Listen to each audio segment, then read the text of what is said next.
Senhoras e senhores, bem-vindos ao programa Saber Direito. Meu nome é Daniel Amorim Assunção Neves, sou mestre e doutor em processo civil pela USP, advogado em São Paulo e professor de processo civil do curso Pretório em Belo Horizonte. O nosso curso tem como tema execução, né? Execução, um tema dos mais relevantes, ganhou muito em importância com a última onda reformista do CPC, e hoje, no nosso terceiro encontro, nós vamos falar um pouquinho a respeito das formas de expropriação, né? Nas aulas anteriores, centralizamos a atenção na questão da penhora e da responsabilidade patrimonial. Hoje, vamos falar da expropriação. Queria, antes de iniciar o encontro, passar o e-mail do curso, aqui do programa, saberdireito@stf.jus.br. Podem mandar sugestões, perguntas, críticas, qualquer tipo de comunicação que os senhores quiserem fazer, podem fazer por meio desse e-mail, será bem recebida e certamente respondida dentro de tempo exíguo. Bom, vamos então falar um pouquinho sobre as formas de expropriação na execução. Mais uma vez, a exemplo do que já ocorreu nas dois encontros anteriores, nós vamos falar de um fenômeno processual ligado à execução de pagar a quantia certa. Porque se você tiver uma execução de entregar coisa, ou uma execução de fazer ou não fazer, não espere atos de expropriação, né? Quer dizer, o ato de expropriação de bem é algo privativo da execução de pagar a quantia certa. Por quê? Eu comentei no primeiro encontro que tivemos que, na melhor das hipóteses, o sonho de qualquer exequente é que o executado pague. Nossa, imagina como seria bom, né? Então você entra com a execução e o executado paga aquilo que ele deve. É evidente que se o executado pagar, a execução acaba, ela é encerrada, é extinta, porque houve a quitação da obrigação e aí nenhum interesse haverá depois desse momento. Agora vamos imaginar que o executado não pague. Se o executado não pagar, o que é a segunda melhor coisa que pode acontecer para o exequente? Bom, já que ele não pagou, a segunda melhor coisa que pode ocorrer para o exequente é ele conseguir penhorar dinheiro. Isso nós vimos no primeiro encontro, a questão da penhora online, que facilitou bastante esta penhora do dinheiro. Mas imagina como é positiva a penhora de dinheiro. Daniel, mas por que é tão positiva a penhora de dinheiro? Ora, vamos pensar. O que um exequente, quando entra com a execução por quantia certa, quer? O que ele quer? Ele entra com uma execução por quantia certa. O que ele quer? Ele quer dinheiro, quer receber uma quantia certa. Ele quer receber dinheiro. Então imagina que maravilhoso seria você penhorar dinheiro. Você já penhorar o bem material da vida, objeto da sua pretensão. Porque perceba o seguinte, quando você penhora dinheiro, mais cedo ou mais tarde, é só uma questão de levantar. Quer dizer, já penhorado dinheiro, você já tem o que você foi buscar. Então, mais cedo ou mais tarde nesse procedimento, tudo se resolve de uma maneira muito simples, que é com a guia de levantamento. Você vai ao cartório e diz, olha, o valor já está depositado em tal conta, eu quero que vocês peçam uma guia de levantamento, você vai lá, retira a guia, pega o dinheiro e vai para casa todo feliz. Então, claro, melhor do que esse trabalho que você vai ter é o exequente receber o pagamento do executado. Esse seria o ideal. Quando não há esse pagamento, que é bastante raro, a penhora de dinheiro vem em segundo lugar. Perceba que a penhora de dinheiro ela é muito boa, mas muito boa, porque ela come toda uma fase procedimental da execução, que é a fase de expropriação. Quer dizer, quando você não tem a felicidade de penhorar dinheiro, quando você penhora qualquer outro bem que não dinheiro, você obrigatoriamente tem que passar pela expropriação. Expropriação, então, significa o quê? Ora, expropriação de bens significa transformar um bem penhorado em satisfação do exequente. Quer dizer, é o mecanismo judicial que sai do bem penhorado, que não seja dinheiro, e que chega à satisfação do exequente. Você tem diferentes modalidades de expropriação do bem. Algumas mais simples, outras mais complexas, mas perceba, sempre haverá esse momento processual quando o executado não pagar ou a penhora não recair sobre dinheiro. Não há outra possibilidade. Você faz a penhora, se ela não recair sobre dinheiro, você pode ter certeza de que mais cedo ou mais tarde ocorrerá a expropriação do bem. quais são as formas de expropriação admitidas pelo nosso direito. Você tem 4 formas de expropriação. Quer dizer, são 4 formas procedimentais diferentes de se obter a expropriação, de gerar a satisfação do direito do exequente mediante a utilização do bem penhorado. A primeira forma que eu queria trazer a vocês, e eu vou trazer ela em primeiro lugar, porque ela realmente não entra muito na ordem de preferência das expropriações. Porque você hoje tem nitidamente, isso eu já posso adiantar, uma ordem de preferência nítida que é a seguinte. Primeira forma, preferencial, vence todas as outras. Adjudicação. Quer dizer, hoje, a forma preferencial de expropriação é a adjudicação. Segundo, alienação por iniciativa particular. Nós vamos ver tudo isso daqui a pouco. Mas essa é a segunda. Se a adjudicação falhar por alguma razão, aí entra a alienação por iniciativa particular. Terceiro, asta pública. Quer dizer, a asta pública hoje, ela é residual. Nós vamos fazer de tudo para evitar a asta pública. E sabe por quê? Porque a asta pública já se mostrou inefetiva, cara, demorada e complexa. Quer dizer, não há notícias de grandes sucessos gerados pela asta pública. Pelo contrário. Né? Se você lê, por exemplo, o professor Dinamarco, o Dinamarco ele fala das gangues da asta pública. Quer dizer, então ele diz que aquela ideia romântica da asta pública, levando interessados variados para adquirir o bem pelo melhor preço, isso tudo é ilusão. Hoje a asta pública ela é controlada por gangues. Ela é controlada por bandos que se organizam para tirar proveito da asta pública. E aí, a ideia de que você tem um preço bom, um preço legítimo daquele bem como valor de arrematação é um mero sonho. Hoje a gente fica discutindo se o preço é vil ou não é. Né? Quer dizer, você hoje discute na grande maioria, quando há oferta, se o preço é vil ou não é. Agora, grandes disputas com pessoas, eu cubro, e o valor indo lá para cima, isso não existe. Isso é romantismo. Né? Isso é ilusão. Então hoje a asta pública ela está escanteada.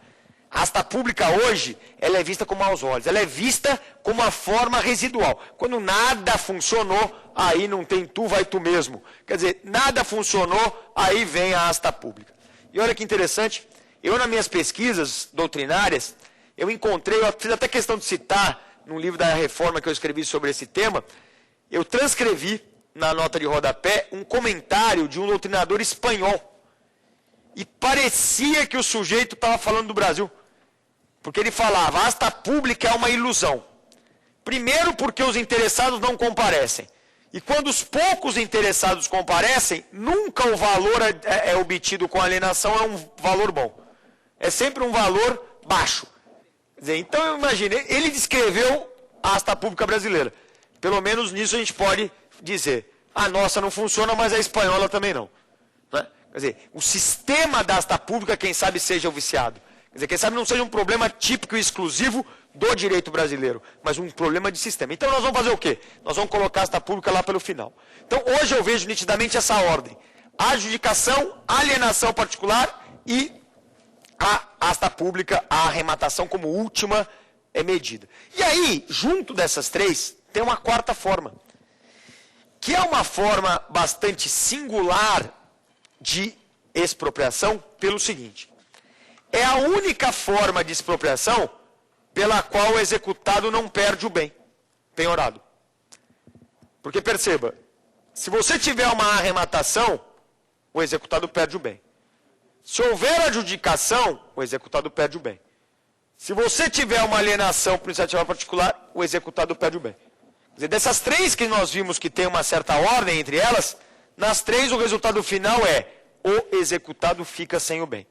Nesta quarta e derradeira hipótese de expropriação, ao final de tudo, o executado mantém o bem no seu patrimônio. Nós estamos falando do entre aspas, aliás, se você quiser colocar umas 15 aspas de cada lado, seria o ideal. O uso é 15, ou até mais, se você quiser, porque realmente é porque está no código. Porque olha só, quer ver? Você que eu sei, que é conhecedora do direito civil, não vai me deixar mentir. Está lá escrito, usufruto de imóvel ou imóvel. Senhores, olha a ideia, olha o que vai acontecer. Eu penhoro um bem, deste bem eu retiro frutos ou rendimentos, até que o valor da dívida seja atingido. Quando o valor total da dívida for atingido, eu devolvo o bem, a constrição acaba e a execução é encerrada. Então vamos imaginar. Vamos imaginar que você seja devedora e tenha 2 bens imóveis, para a gente fugir da questão do bem de família. Então, um desses seus bens está locado, e o outro é o bem que você mora, até o seu bem de família. Eu posso penhorar esse bem locado. Eu posso levar ele para arrematação, para adjudicação e tudo mais. Mas perceba, o resultado final disso é que você vai perder o seu bem. Então a gente pode fazer o usufruto, entre aspas, do seu bem. Significa o quê? O locatário, ao invés de realizar os pagamentos para você, vai começar a realizar os pagamentos para mim. Então todo mês ele me paga os 2.000 de aluguel. Depois de 6 meses eu recebi 12.000. A dívida era de 12.000, quitou a dívida. O imóvel continua sendo seu, aliás, nunca deixou de ser, e você volta a receber aqueles aluguéis. Quer dizer, em tese, senhores, é uma solução que agrada a todos. O executado, afinal, tem um prejuízo momentâneo, mas mantém o bem no seu patrimônio. O exequente, apesar de ganhar parceladamente, ele evita, muitas vezes, atos de expropriação muito mais complexos, como é o caso da asta pública, né? Então, em tese, é algo que todo mundo fica feliz.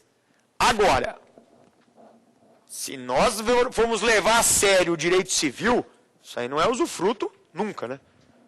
Quer dizer, se nós precisássemos utilizar uma figura do direito civil para descrever o que aqui está acontecendo, muito melhor seria falar em anticrésime. Quer dizer, eu não vejo necessidade de você trazer o fenômeno de direito material para o processo nesse caso. Mas já que você quer trazer alguma coisa de direito material que não seja usufruto, que seja anticrese. A ideia de que você vai retirar frutos e rendimentos de coisa para pagamento de dívida por quantia certa. Agora, independentemente do nome, eu digo usufruto porque está consagrado, está previsto inclusive no CPC. Esse usufruto, ele é interessante pelo seguinte. Antes da reforma, antes da Lei 11.382 de 2006, o usufruto dependia da concordância do executado.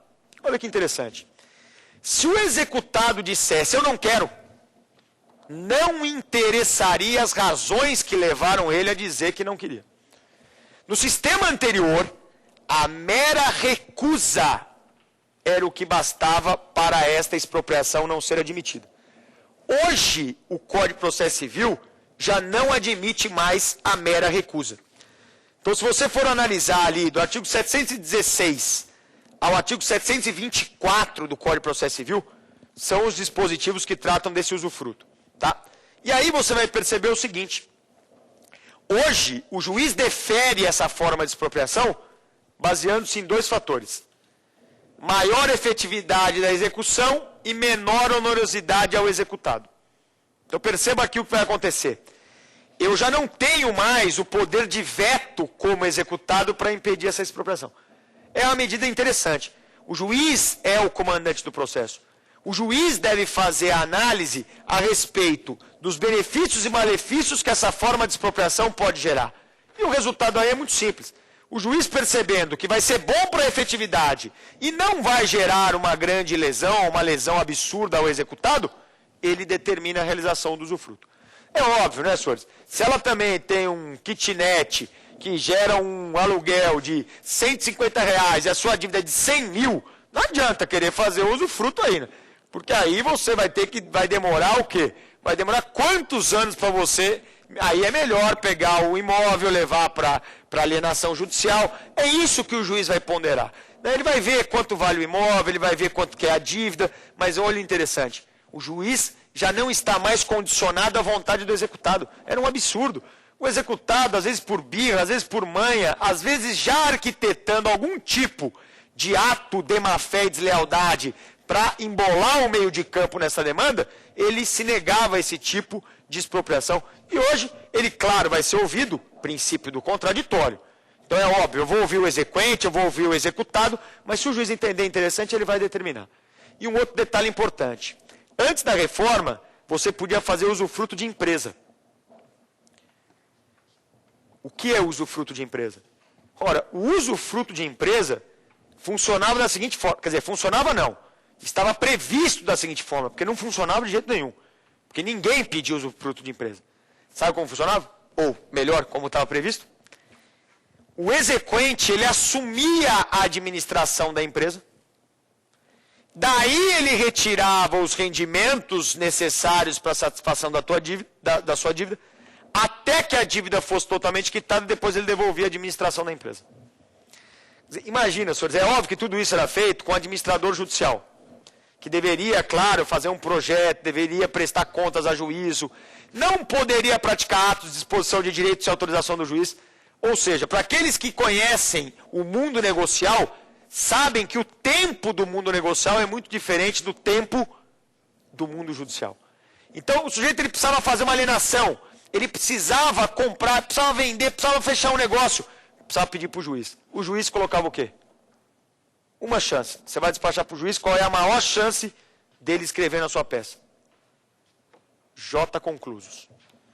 J conclusos significa, volta depois que eu vou analisar com calma. Senhores, muitas vezes o J conclusos era o suficiente para a coisa desandar. Senhores, era muito complicado, ninguém fazia. E aí, para você não dizer que o brasileiro não é um ser criativo. Já comentei que ele é criativo. Olha aqui, essa é uma criatividade para o bem. O brasileiro, senhores, o operador brasileiro, o advogado brasileiro, percebeu que o usufruto de empresa não dava muito certo. Que o usufruto de empresa era muito complicado, era demorado, era caro, era uma estrutura muito pesada. Sabe o que ele começa a pedir? Penhora do faturamento. Quer dizer, hoje a penhora do faturamento está prevista na lei, 655A, parágrafo 3º. Então hoje, se você quiser saber alguma coisa de penhora do faturamento, dá uma lida no 655A, parágrafo 3º. Mas a penhora do faturamento existe muito antes desse artigo. Porque olha o que o operador do direito, olha o que o advogado imaginou. Eu prefiro a tal penhora do boca do caixa. É a tal penhora na boca do caixa. Quer dizer, ao invés de eu assumir a administração da empresa para tirar os rendimentos, eu deixo a administração quem já está administrando. E vou lá só tirar os rendimentos temporalmente, né, com certa periodicidade, até que a satisfação seja obtida. Sabe o que foi interessante? O legislador, ele sentiu as mudanças no dia a dia. Depois falam que o advogado não faz a lei. Ele não faz a lei, mas ele muda as realidades para que o legislador se adapte a elas. Sabe o que aconteceu com a reforma? Penhora de usufruto de empresa não existe mais. Eu não estava sendo usado mesmo, a doutrina falou, sabe aquela que faz tarde? Não deixou saudade.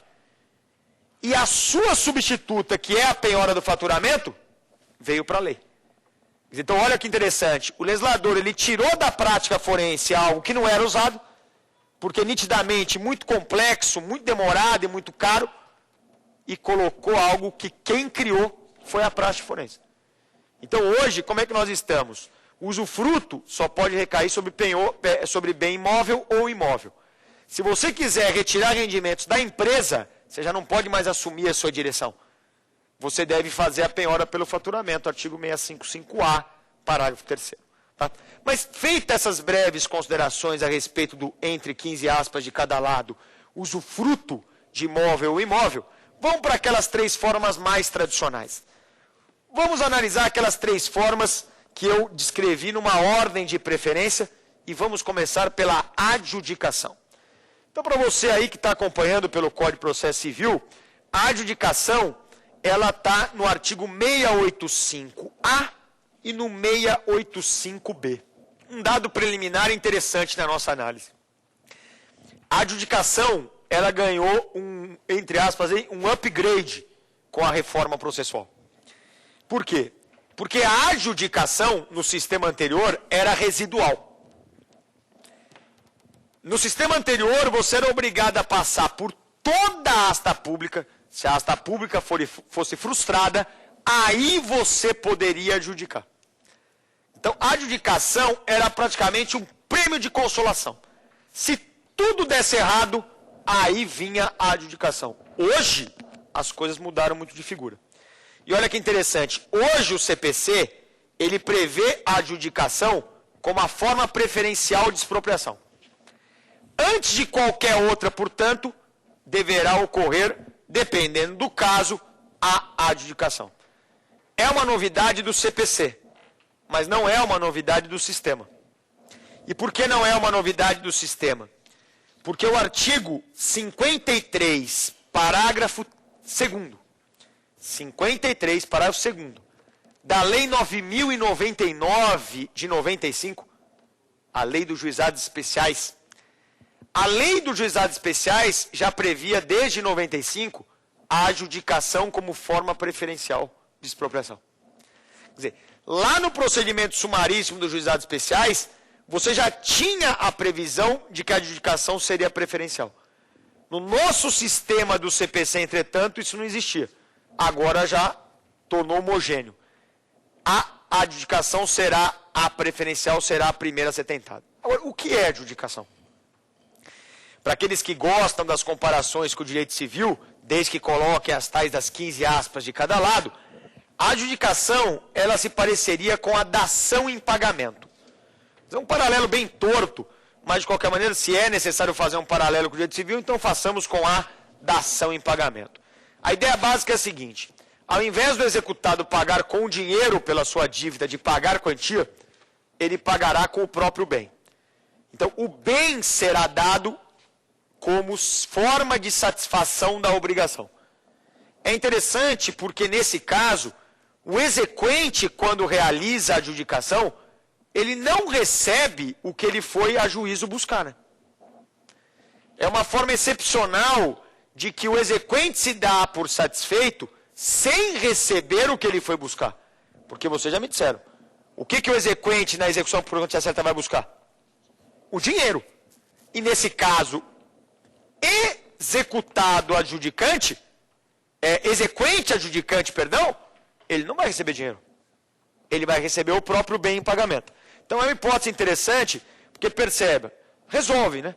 Quer dizer, em tese resolve rapidamente, porque o sujeito fica com o bem, não haverá atos de alienação judicial, né? Não vai precisar marcar asta pública, não vai precisar fazer alienação por iniciativa particular.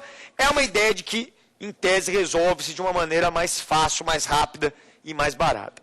Agora, o que você precisa tomar cuidado é o seguinte: o 685A do CPC, ele prevê no seu parágrafo 2º todos os legitimados à adjudicação. Perceba, não é só o exequente que pode adjudicar. O exequente pode adjudicar. O credor com garantia real pode adjudicar. Obviamente não sendo o exequente. Se for o exequente, estaria chovendo molhado. Senhores, credores que tenham penhorado este bem em outras execuções podem adjudicar o bem. Então, olha, já vi mais sujeitos. E tem mais. Sabe quem mais pode adjudicar o bem? O cônjuge, o ascendente, o descendente do devedor. Não sei se vocês se lembram do fenômeno da remissão de bens. A remissão de bens era um mecanismo que você tinha para manter o bem no âmbito familiar do devedor. Então, no sistema anterior, funcionava da seguinte forma: havendo a adjudicação ou a arrematação, cônjuges, descendentes e ascendentes do devedor poderiam depositar o valor em juízo e ficariam com o bem. É um direito de preferência. Então, vamos imaginar que você foi na asta pública, deu um lance de 50 mil pelo bem, ele foi aceito. Aí vem o cônjuge do devedor e deposita esses 50 mil, porque percebeu, o executado vai ganhar 50 mil de qualquer jeito, quer seja dela, quer seja do cônjuge do devedor. Então, para o executado, tanto faz, mas o bem é mantido no seio da família. Porque ao invés dele ser dirigido a você, ele vai ser dirigido àquele que depositou o dinheiro e que faz parte da família do devedor. Não existe mais. A remissão de bens não existe mais. Daí o legislador, ele entendeu adequado colocar esses sujeitos que eram legitimados à remissão de bens no rol de legitimados à adjudicação. Então é o que você vai encontrar aí. Hoje, cônjuge, descendente e ascendente pode adjudicar o bem. E tem mais um. Já te dei 6 legitimados, hein? Já te dei o exequente, já te dei credor com garantia real, já te dei outros credores que têm operado bem, cônjuge, ascendente e descendente. E tem mais um. Esse é bem específico. É o sócio na hipótese de penhora de cotas sociais. Então, o sócio não devedor, é óbvio. Então, imaginando que você tem uma sociedade, vocês 5 formam uma sociedade. Tá? Cada um com 20% de cotas. Você se torna devedora e eu, como credor, vou penhorar os seus 20%. Eles 4, que são os sócios não devedores, eles podem adjudicar esses 20%. Eles vão ter a legitimidade para adjudicar. Aqui a explicação é óbvia. É manter dentro do possível a affectio societatis. Né? Quer dizer, a ideia de que ela adquira os 20% é a ideia de colocar uma estranha no âmbito dessa sociedade. Então, o ideal, na medida do possível, é manter a affectio societatis. Então, já que vocês são sócios desde sempre, se algum de vocês quiser comprar esses 20%, adjudicar esses 20%, o ideal seria manter essas cotas dentro da própria sociedade com os outros sócios que não são devedores. Então, olha que maravilha. Eu tenho 7 legitimados a adjudicar o bem. 7. Aliás, 7 grupos, né? Porque cônjuge você só tem um. Agora, o resto, você pode ter vários, né? Quantos ascendentes você tem? Quantos descendentes você tem? Quantos sócios não devedores? Quantos credores com garantia real? Quantos outros credores que têm operado o mesmo bem em outras ações? Sei lá, eu. Perceba, eu estou falando em 7 qualidades de legitimação. Eu posso estar falando em 30, em 40, em 50 pessoas que têm legitimidade no caso concreto a adjudicar. Poxa, Daniel, que beleza, então aí vai sair. Não é assim também. Porque apesar de ter muita gente para adjudicar, a adjudicação ainda não é aquela expropriação das mais frequentes. Mas olha que interessante. Daniel, e se aparecer mais de um? Então imagina isso. O exequente diz, eu quero adjudicar. Mas aí aparece o filho do devedor e diz, eu também quero. E aí? Quem leva? Havendo mais de um pretendente para adjudicar, quem leva? Bom, quem leva é a ordem de preferência estabelecida pelo próprio Código. O que você tem que tomar cuidado só é o seguinte: disputa para aquisição de bens, qualquer que seja a modalidade, se resolve sempre de uma maneira muito simples. Quem dá mais, leva. Quem der mais dinheiro, leva. Óbvio. Porque o ideal na execução é que quanto mais alto seja o valor da adjudicação, melhor para todo mundo. Perceba, eu tenho um preço mínimo. Eu, pessoalmente, não gosto desse preço mínimo. Para mim, não teria preço mínimo. Mas a lei, ela expressamente prevê que o preço mínimo é o valor da avaliação. Então, dali para baixo, ninguém pode fazer lance. Agora, acima do valor da avaliação, leva a melhor proposta. Quem oferecer mais dinheiro, leva. Simples assim. Daniel, e se as ofertas forem as mesmas? Geralmente, né, as ofertas são do valor da avaliação. E daí quem vai ter a preferência? Bom, primeiro a consideração que o Código não afirma, mas a jurisprudência já está se firmando nesse sentido e a doutrina é tranquila. Se você tiver a figura do sócio não devedor, o sócio não devedor prevalece sobre todos os outros pretensos legitimados à adjudicação. Prevalece ao cônjuge do devedor, ao ascendente, ao descendente, credor com garantia. Aqui, né, não vai ter credor com garantia real, porque eu estou falando de cota social. Prevalece sobre todos os outros legitimados. Porque perceba, o objetivo é manter a affectio societatis. Quer dizer, no máximo possível manter a affectio societatis. Então, nesse caso, não tem cabimento nem proteger a família do devedor. Porque o ideal aqui é manter os sócios originários. Então, eu vou sempre pensar que o sócio tem a preferência. Agora, não sendo hipótese de cota social, a penhora, que é muito específico, né? Não sendo o caso de cota social, aí qual vai ser a ordem? Está aí no Código.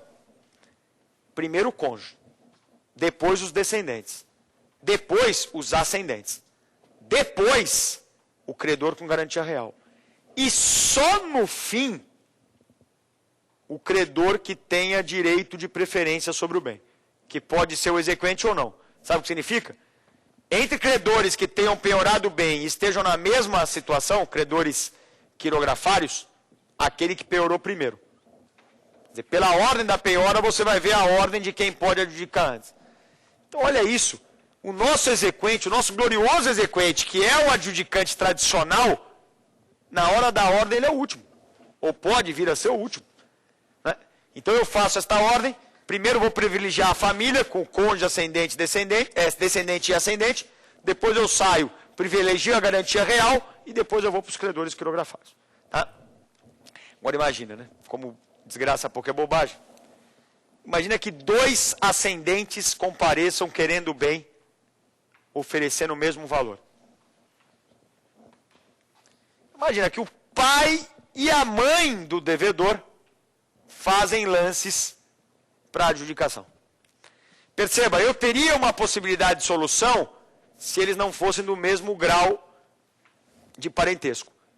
Porque o grau mais próximo sempre prevalece ao grau mais distante. Então, se a mãe e a avó do devedor fizerem uma oferta, prevalece a oferta da mãe, porque ela tem o parentesco mais próximo do devedor. Agora, e a mãe e o pai? A mãe e o pai é o mesmo grau de parentesco. E 2 filhos? 2 filhos. Porque também aqui é a mesma história. Se vem um filho e um neto, prevalece o filho. Mas e 2 filhos? Situação surreal, né? Alguém tem uma sugestão aqui para resolver esse impasse? Ou os filhos têm que ser tratados da mesma maneira? Eu vou ficar chateado com você. Porque eu sou do meio. Isso quer dizer que o meu irmão mais velho vai ter a preferência só porque veio antes. Você é mais velho? Então, imagina. Né? Será a mesma idade que resolve? E entre marido e mulher? Os pais do devedor. Senhores, não tem jeito. Eu estou aqui brincando com vocês. Não tem jeito, não tem jeito. Os direitos são os mesmos. Sabe como é que faz? Sorteio. Porque aí, não havendo outra alternativa, você vai fazer um sorteio. Então aí o juiz fala, eu não sei como é que ele vai fazer, mas ele formula um sorteio lá e resolve quem vai ter a preferência. Tá? Essa é a forma mais adequada de todas, a adjudicação. É a preferencial. Hoje está se tentando muito a questão da adjudicação para ver se ela pega, porque em tese ela seria mais fácil, mais rápida, mais barata. Daniel, não teve adjudicação. Porque perceba, apesar de toda esta gama de legitimados a adjudicar, se ninguém quiser adjudicar, não tem adjudicação. A adjudicação, afinal, ela continua a ser um ato voluntário. O que significa dizer que ela continua a depender da vontade dos legitimados. Se eles não quiserem adjudicar, não haverá adjudicação. Não havendo adjudicação, eu tenho alienação por iniciativa particular do credor. Esta uma novidade muito interessante. Mas, novamente, uma novidade do CPC. Porque se você der uma conferida no artigo 52, inciso 7º, da Lei 9.099, olha os juizados especiais de novo aí. Se você conferir o artigo 52, inciso 7º da Lei 9.099, você vai perceber que nos juizados você já tem esta alienação por iniciativa particular.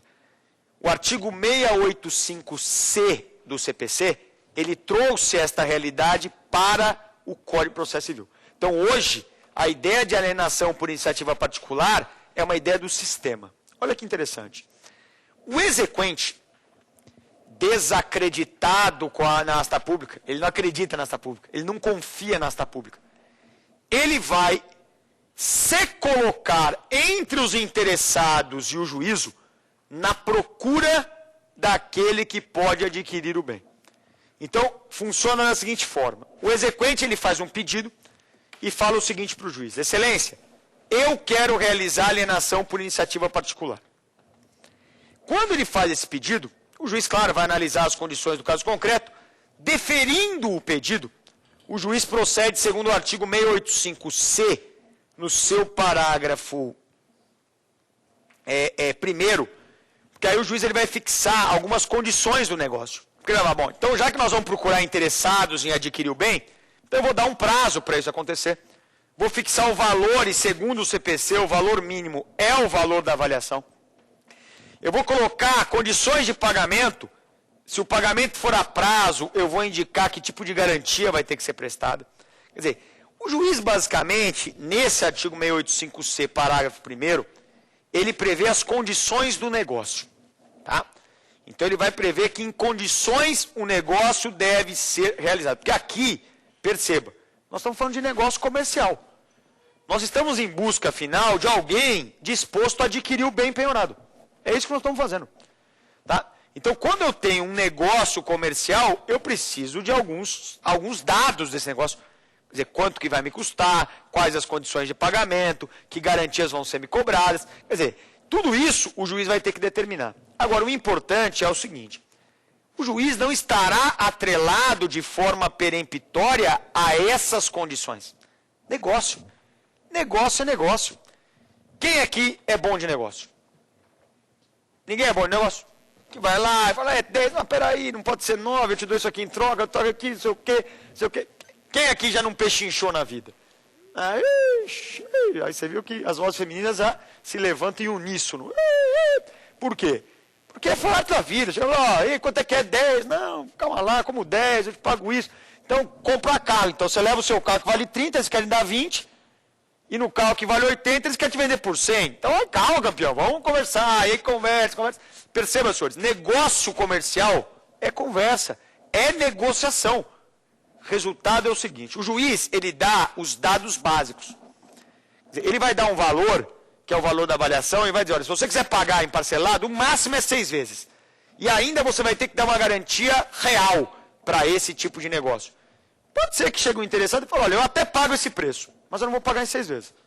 Eu ofereço pagar em 9, mas eu também não vou dar garantia real. Eu dou uma garantia fidejussória.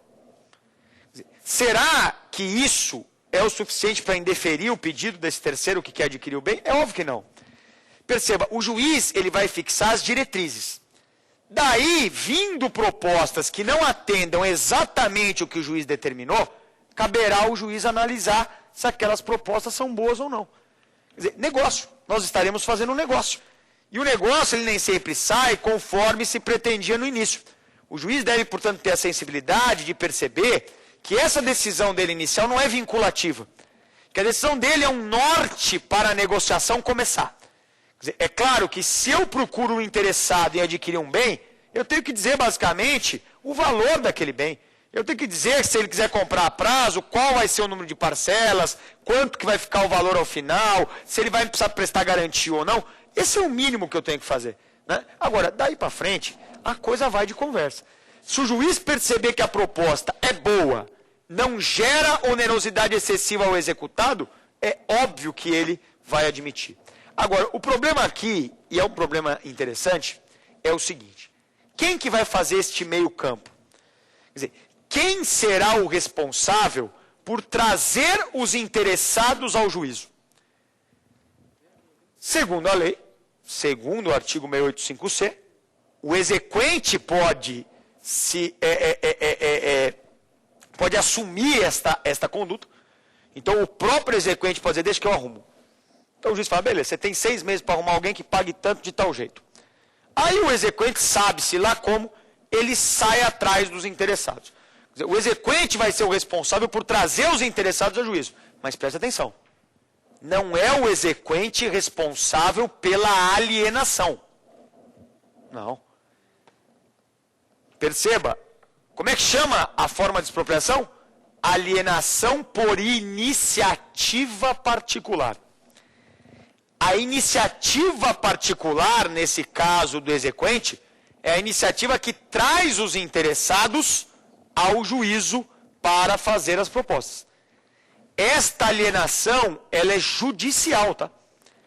Quem realiza a alienação é o juiz. É o juiz. Então, o resultado é muito simples. A única atividade particular que se desenvolve nesse tipo de expropriação é a intermediação entre os interessados e o juízo. Né?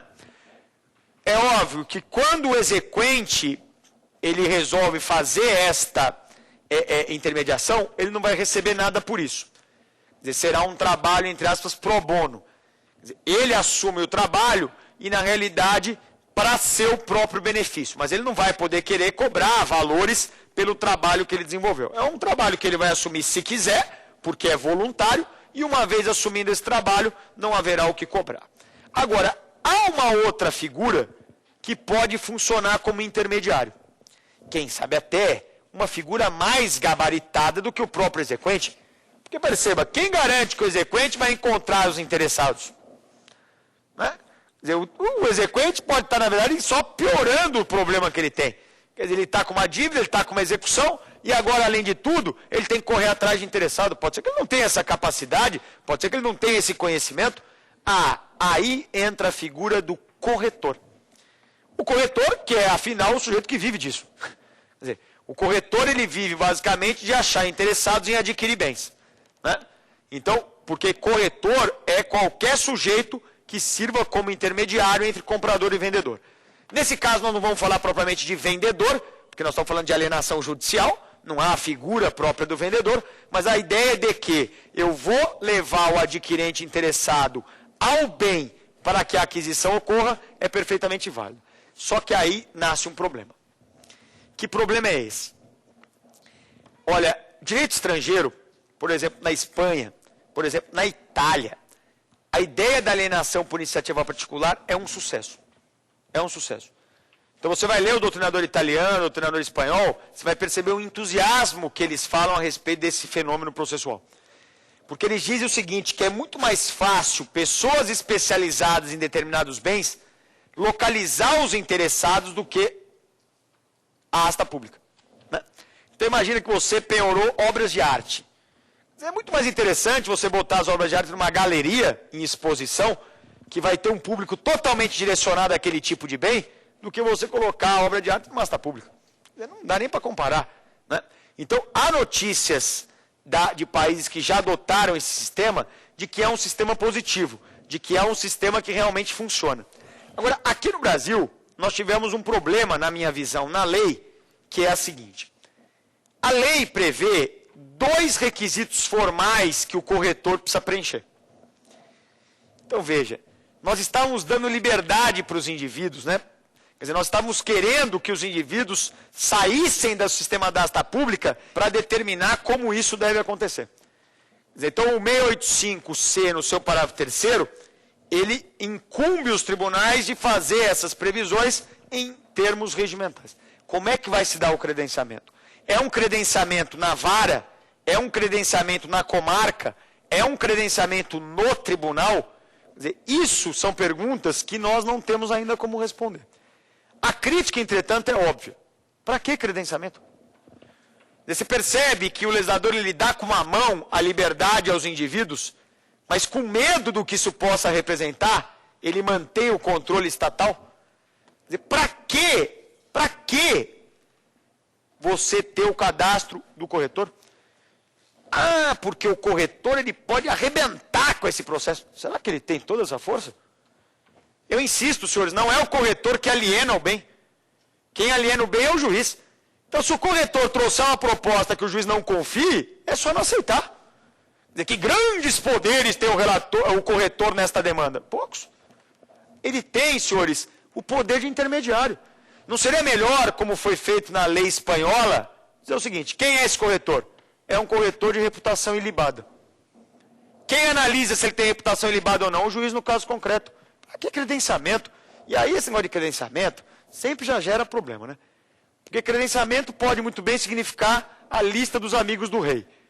E aí você já viu onde vai. Vai descambar para porcaria. Então o ideal seria, na realidade, você ter uma possibilidade maior de analisar o juiz, no caso concreto, quem seriam esses corretores. Se ele entender que o corretor não tem condições de prestar o serviço, aí obviamente que ele não vai determinar a corretagem por aquela pessoa, mas aí dependeria do caso a caso. Essa ideia do credenciamento prévio, pelo menos na minha visão, é algo que não agrada e não agrada em absoluto. Sabe o que já tem juiz fazendo? Dizendo que esse credenciamento é como aquele que ele faz do perito. Ou seja, um credenciamento pessoal na sua própria vara. Então ele vira e fala, não, esse aqui é credenciado. Mas como é que você credenciou? Não, está aí, credenciado. Como eu credencio os peritos, eu credencio o corretor. E cá entre nós, hein? O perito pode fazer muito mais estrago no processo do que esse corretor. É óbvio, né? O perito pode fazer uma perícia ruim que vai gerar muito mais problema e perecimento de direito do que um corretor ruim. Eu insisto, hein? O corretor ele faz o quê? Aproxima. Quem aliena é o juiz. Se ele não aceitar a alienação, não precisa alienar. A ideia é essa. Agora, sabe o que eu já vi gente fazendo? Vamos ser sinceros. Você tem um bem avaliado por 100. Seja otimista. Quanto é que você vai conseguir nessa pública? Ah, depende do bem, depende das tapas. Sim, mas... Me fala. Quem quer falar? Você. Fala você.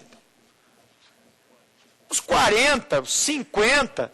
E aí, claro, a discussão vai ter. Preço vil, não é preço vil, é preço vil. Mas a verdade é isso mesmo. Se você de um bem de 100 conseguir 50, conseguir 60, você já pode levantar a mão para o céu e agradecer. Por que eu estou dizendo isso? Porque eu imagino o seguinte. Se eu tenho um bem em 100 e coloco um corretor capaz, muito bom, para alienar esse meu bem, é bem possível que eu consiga alienar ele por 100. Ou pelo menos é mais provável que eu consiga alienar ele por 100 do que na asta pública. Sabe o que tem exequente fazendo? Ele fala, eu mesmo vou vender. Eu mesmo, que eu não preciso ter cadastro, nada, eu mesmo vou vender. E por fora, ele contrata o corretor. Amigo, ou alguém que ele confie. Porque perceba, aí o corretor vai levar para o juízo alguém que paga o 100. E eu por fora prometi 10% para ele. Na hora que o cara me pagar o 100, eu tenho que dar 10% para ele. Mas eu fiquei com quanto? Com 90. E se fosse para a asta pública, eu ficaria com quanto? Você percebeu? Hoje em dia, senhores, a asta pública é tão falida que tem muito exequente assumindo o custo da corretagem, tirando do dele, porque é preferível fazer alienação por iniciativa particular do que a asta pública. Quer dizer, é claro, ali no 685A, 685C, perdão, parágrafo 1º, você vai ler que tem taxa de corretagem, o juiz fixa a taxa de corretagem, quando o corretor é o responsável. Quando é o exequente, não tem taxa de corretagem. Então também não queira ser o rei do malandro. Não queira fazer um negócio particular com o corretor por fora e depois querer cobrar isso do executado. Agora é o seguinte, Daniel, não deu nada certo. Você está realmente com problema. A adjudicação não foi. A alienação por iniciativa particular, por alguma razão, não foi. O usufruto não deu. Te sobra o quê? Te sobra a asta pública. Quer dizer, quando você não tem como fugir dela, você tem que se valer de forma absolutamente residual da asta pública. Senhores, a asta pública não funciona? Não. Em regra não funciona. Mas a boa notícia é que a asta pública, ela recebeu modificações legislativas que podem melhorar um pouquinho o seu funcionamento. Quer ver?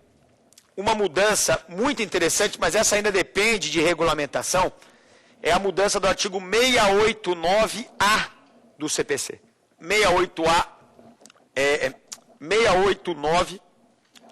do CPC. 689A do CPC. Asta pública eletrônica. Quer dizer, demorou, né? Demorou para o judiciário se tocar que ele poderia fazer asta pública eletrônica. Todos os poderes hoje fazem licitação eletrônica, compra e venda eletrônica, tudo eletrônico, tudo pela via eletrônica. Por que a gente não pode se valer dos meios eletrônicos para fazer asta pública? Imagina, você faz uma asta pública em Cuiabá. É natural que somente as pessoas de Cuiabá e região compareçam a esta pública. Dificilmente você vai imaginar pessoas saindo de Fortaleza, pessoas saindo de Santa Maria, pessoas saindo de Natal para ir até Cuiabá participar de uma asta pública. A não ser que o negócio seja irresistível. Mas não é o que costuma acontecer. Agora imagina se você se utilizar da rede mundial dos computadores. Você consegue, senhores, com uma asta pública online, atender a todos esses interessados em todo o território nacional. Perceba como deve ser interessante, e mais, se você der uma lida nesse dispositivo que eu mencionei, você vai perceber que a lei diz até o seguinte, olha, se o judiciário não se sentir preparado para fazer, ele pode fazer convênio com entidades privadas. Poxa, não é hoje um sucesso esse negócio de compra e venda online? Não é? Tem a propaganda lá, o rapaz até vendeu, até um beijo o rapaz vendeu, não é isso na propaganda? Você vende tudo online? Pois é. Então imagina, você pega um cadastro desse, imagina quantas pessoas eles não têm cadastrado essas empresas, pessoas que rotineiramente fazem negociações pela internet. Imagina, senhores, se não vai ser mais fácil achar entre eles algum interessado do que hoje é aquela asta pública no átrio do fórum. Já viu que coisa mais triste que aquilo? O sujeito lendo o edital, já viu isso? Coisa triste.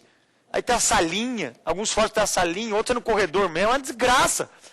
Então nós vamos fazer por via eletrônica.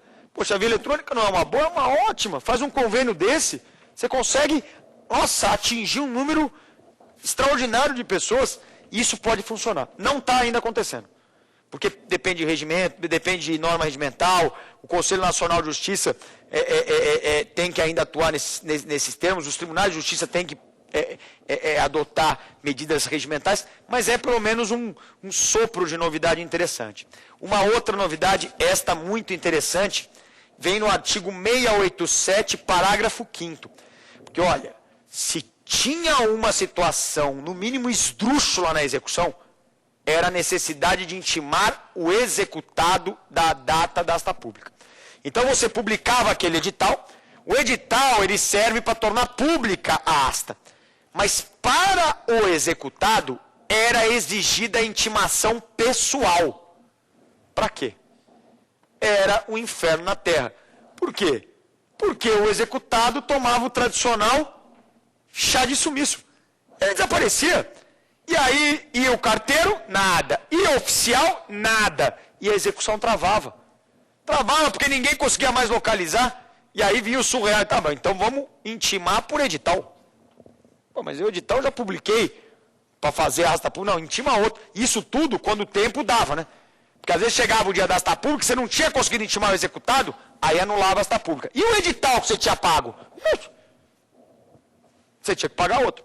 Então olha que barbaridade. Hoje, olha que boa notícia. Primeiro que você pode intimar o advogado.